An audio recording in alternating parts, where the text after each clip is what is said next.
देखिए, मेरा संदेश केवल यही है कि हम बूढ़े सैनिक जो हैं सफ़ेद बालों वाले, हमको बड़ा आत्मा को सुकून आएगा अगर हमारे 26,000 शहीद आज़ाद हिंद फौज के उनको हम जो है अंतिम जो हम बोलते हैं ना त्रास तर्पण देना होता है दिवंगत आत्माओं को, वो इस देश ने अभी तक नहीं दिया। कैसे हुआ, 75 साल नहीं हुआ, मुझे नहीं मालूम, लेकिन हुआ नहीं है, ये सत्य है। और मुझे ये भी यकीन है कि अगर होगा तो इसी काल में होगा, ये जो अभी मौजूदा काल है मोदी जी का काल है। और इसलिए हम लोग निवेदन कर रहे हैं कि जनता जनार्दन की आवाज़ उन तक पहुंच जाए, सब अपना अपना बटन दबाएं, लाइक बटन और शेयर बटन, लाइक से भी ज़्यादा शेयर बटन, ताकि पूरे देश में एक तो जो भी शेयर करेगा ना बेटा, वो श्रद्धांजलि ऊपर जाएगी, वो श्रद्धांजलि ऊपर जाएगी कि हम आपको भूले नहीं, वी हैव नॉट फॉरगॉटन, हम भूले नहीं। यही चाहिए एक फौजी को, और कुछ नहीं चाहिए। आपने भारत रत्न की भी मांग की है तो बिल्कुल की है। देखिए, पहले भी भारत रत्न की मांग हुई थी, उस वक्त लोगों ने कहा कि क्या प्रूफ है कि वो पॉस्टमस कि वो चले गए हैं, उस वक्त धारणा थी। हमारा कहना अब ये है कि अगर वो आज जीवित होते तो 125 वर्ष के ऊपर हो चुके, ठीक है, तो मतलब किसी भी इतना दीर्घायु होना ये संभव नहीं है। जो बात लोग कर रहे हैं गुमनामी बाबा की, उनकी भी अंत्येष्टि क्रिया हो चुकी है। अब वो अलग अलग अपने अपने विचार हैं कि क्या था नहीं था, लेकिन मेरा कहना ये है कि biologically it is not possible कि he is now not alive. तो वो जो एक अटकल आ रही थी भारत रत्न देने में, वो भी गई।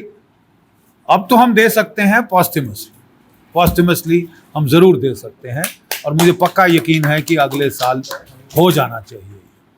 नेताजी सुभाष चंद्र बोस के ऊपर एक फिल्म की भी मांग हो रही है। हाँ, तो क्या हम, क्योंकि जो देखिए हमारा कहना ये है, कई लोग काम कर रहे हैं मुंबई में भी और वहाँ दिल्ली में भी काम कर रहे हैं, भुवन लाल हैं वो काम कर रहे हैं। उनका स्वप्न ये है, जैसे गांधी फिल्म बनी थी इंटरनेशनल, यानी अंग्रेज का काम कर रहे थे, जर्मन का, जापानी का, उस स्केल की चीज़ हम एक उसके बारे में सोच रहे हैं, और वो प्रोजेक्ट पे काम चल रहा है।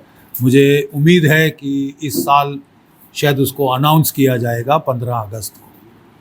युवाओं के लिए आपका क्या संदेश है? क्योंकि जैसे ही राम मंदिर बना है, वैसे लोगों में सांस्कृतिक भावना तो और आगे हो रही है, वैसे ही स्वतंत्र लोगों के लिए भी उनकी भावना जो है वो भी उभरनी चाहिए। देखिए, एक वेदों में भी देवियों का जो दर्शन है, इला सरस्वती भारती कौन है? इस देश की देवी, उसकी पूजा का भी समय आ गया है।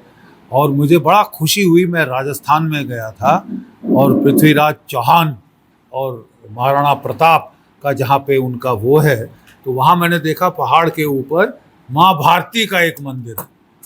अब हमको माँ भारती के मंदिरों की ज़रूरत है, ताकि हम लोग को देश को देवी के रूप में माने और सबसे ज़्यादा पूजा अर्चना उसकी करें। हमें फौज में बोला जाता था कि साहब, जब आप फौज की गेट के अंदर आ गए तो आप जो है बाकी सब पूजा अर्चना भूल जाओ, देश और देश, यही आराध्य है, यही आराध्य है। ये भावना जब हमारे 1.4 करोड़ भारतीयों में आ जाएगी, अरे साहब, दुनिया की कोई ताकत नहीं है जो सामने खड़ी हो सके।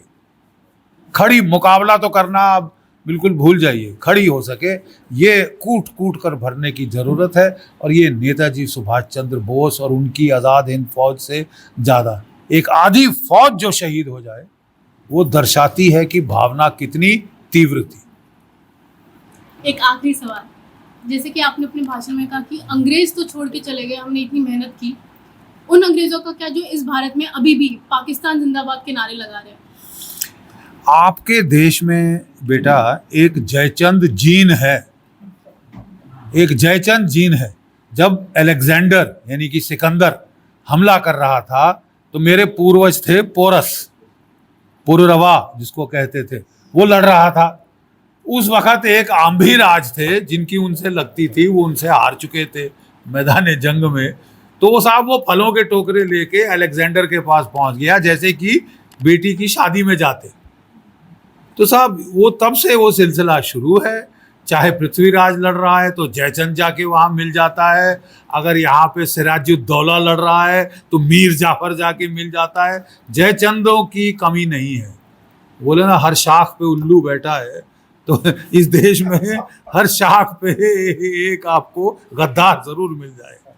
तो ये जरा मसलने की, अब रगड़ के ना एड़ी के नीचे मसलने की जरूरत है ऐसे लोग।